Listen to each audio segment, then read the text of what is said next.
Master minds commerce చదవాలనుకునే 10th inter విద్యార్థుల తొలి ఎంపిక.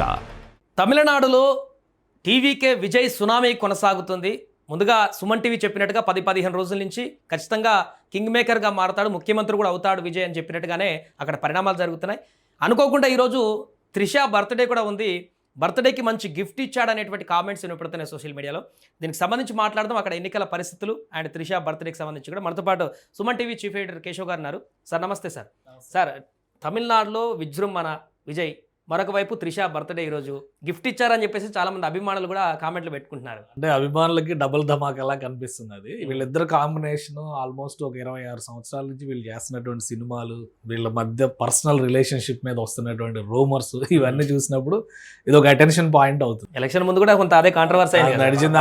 ఆమె ఓటు వేసినప్పుడు కానీ ఇవన్నీ చూస్తే అంటే విజయ్కి అనుకూలంగా చేస్తున్నట్టుగా త్రిష వ్యవహరించింది. At the same time Vijay కూడా ఎక్కడ ఏమి ఖండించలేదు. ఏదో పెళ్లికి వెళ్ళేటప్పుడు కూడా ఆమెను వెంట పెట్టుకొని వెళ్ళారు కాబట్టి ఒక ఫ్రెండ్లీ రిలేషన్ ఉందని మాత్రం మనకు అర్థం అవుతుంది. సో ఫర్దర్గా అది ఎట్లా లీడ్ చేస్తుంది మనం అప్పుడే చెప్పాలి. బట్ ఇది ఎలక్షన్ కమిషన్ డిసైడ్ చేసినటువంటి డేట్. త్రిష బర్త్డేనా కాదని చూసి చెప్పేది కాదు కాబట్టి సో ఆ రిజల్ట్ వచ్చే టైంకి డెఫినెట్లీ డబుల్ బొనాన్సా అనుకుంటున్నాను నేనైతే.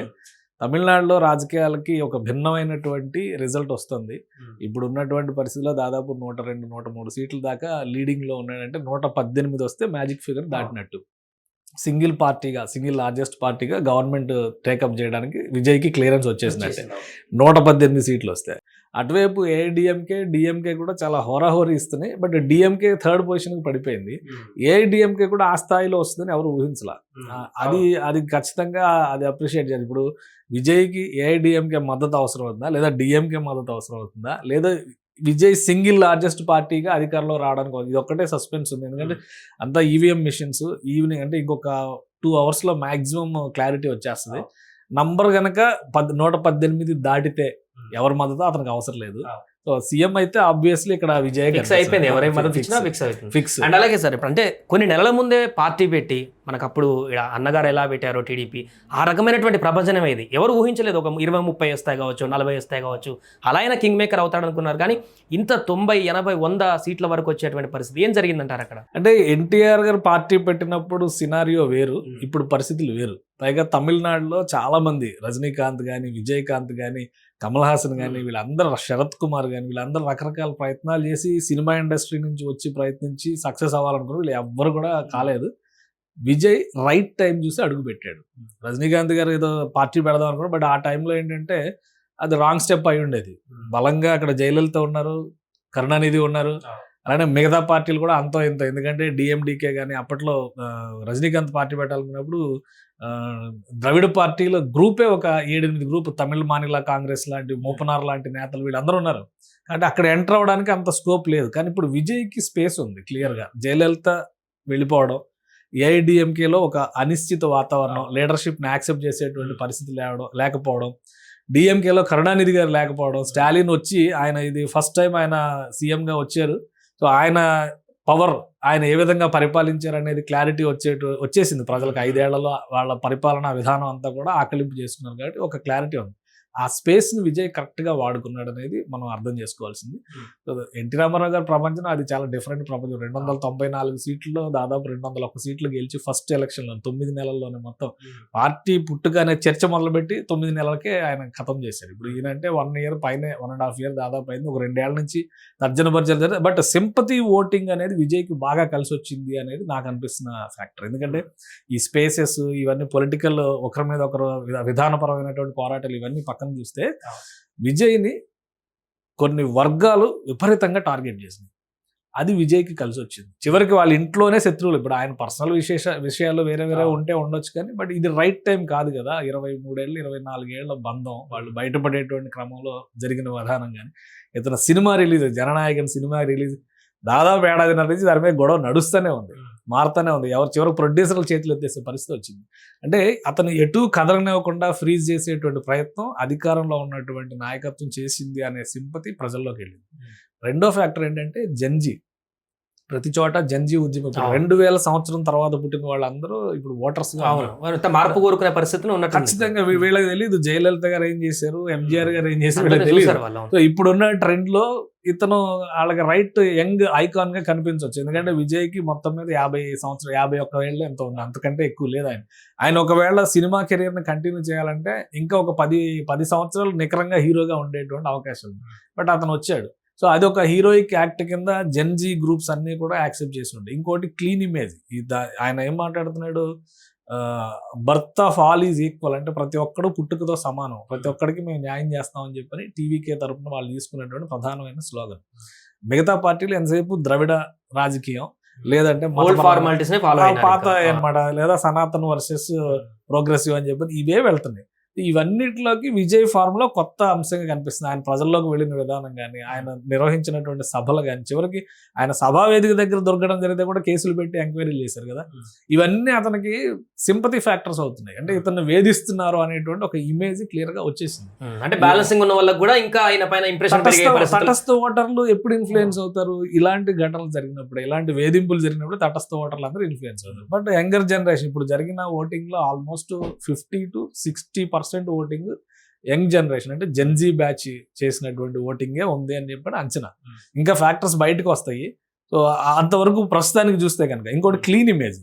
అతని మీద ఇప్పటి వరకు ఏ విధమైనటువంటి అవినీతి లేదా వేరే విమర్శలు లేవు. మీరు ఇంకోటి గమనిస్తే లాస్ట్ ఎలక్షన్స్ ముందర కూడా ఆయన మీద రైట్స్ జరిగినాయి, ఈడీ రైట్స్ జరిగినాయి. ఆయన దగ్గర అంటే సినిమా ఆర్టిస్ట్ గా ఉన్నప్పటికే రైట్స్ జరిగినాయి. ఆయన దగ్గర డబ్బులు స్వాధీనం చేసుకున్నారు, అన్అకౌంటెడ్ మనీ అన్నారు, మళ్ళీ ఈయన లెక్కలు చూపించుకున్నాడు, రకరకాల కుస్తీలు పడ్డాడు. సో ఇవన్నీ కూడా ప్రజల్లో చాలా బలంగా వెళ్ళినాయి అనేది క్లియర్ గా కనిపిస్తుంది. పర్సనల్ వ్యవహారం విషయంలో కానీ, రాజకీయంగా చేసినటువంటి ప్రకటనలు కూడా ఆయనను వ్యక్తిగతంగా టార్గెట్ చేసినవి ఎక్కువ ఉన్నాయి.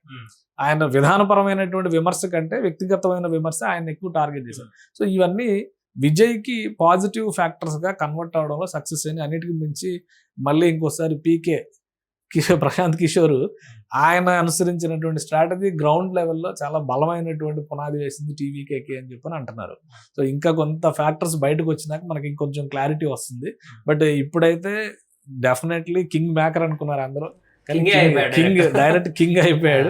కాబట్టి విజయ్ ప్రస్థానానికి ఇది మొదటి మైల్ రాయి కింద మనం చూడాలి. రాజకీయ ప్రస్థానానికి ఎలా ఉంటుందని, కొత్త రాజకీయం కదా. ఎందుకంటే ఏఐడిఎంకేలో పన్నీర్ సెల్వం కానీ, పళనిస్వామి కానీ వీళ్ళంతా సీఎంలుగా చేశారు. వాళ్ళ ఐడియాలజీ ఏంటి, వాళ్ళు ఏం చేస్తారని తెలుసు జనానికి.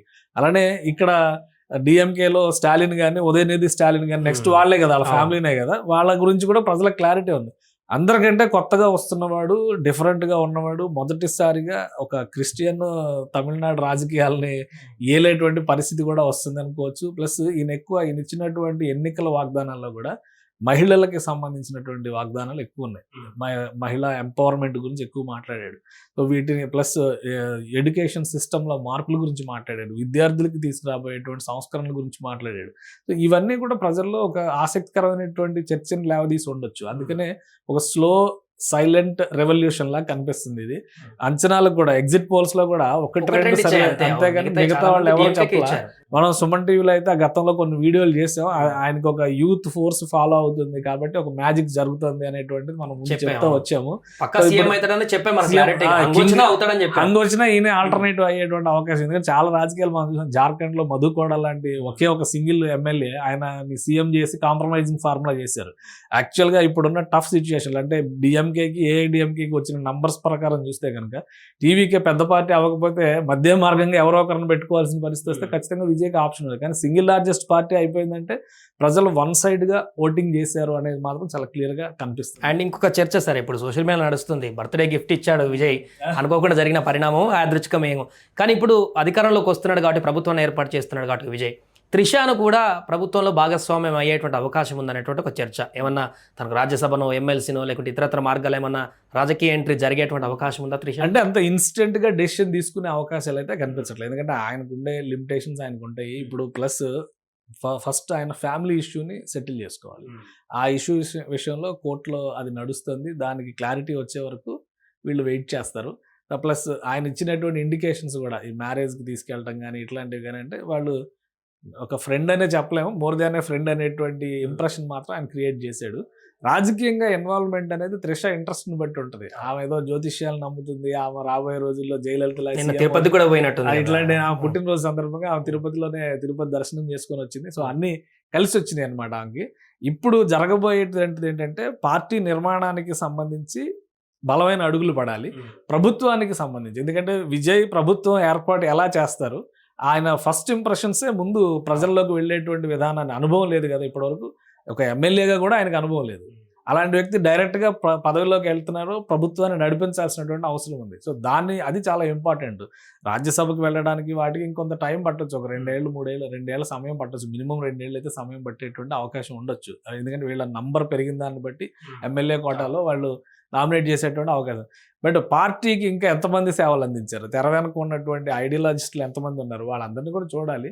త్రిషకి ఒక స్పెషల్ ప్లేస్ అయితే ఉండొచ్చు, బట్ అది ఎలా ఉంటుంది ఏంటనేది భవిష్యత్తు నిర్ణయిస్తుంది. Right sir, thank you so much. అదే మొత్తానికి తమిళనాడులో టీవీకే విధ్వంసం కొనసాగుతుంది, విజయ్ ముఖ్యమంత్రి అవ్వడం ఖాయమంటూ గత కొన్ని రోజుల నుంచి చెప్పినటువంటి సుమన్ టీవీ మాటనే ఇప్పుడు నిజమయ్యేటువంటి పరిస్థితి ఏర్పడింది. సో ప్రస్తుతానికి అక్కడ సింగిల్ లార్జెస్ట్ పార్టీగా దూసుకువెళ్తున్నాడు. మరికొన్ని గంటల్లోనే పూర్తి క్లారిటీ వచ్చేటువంటి అవకాశం ఉంది.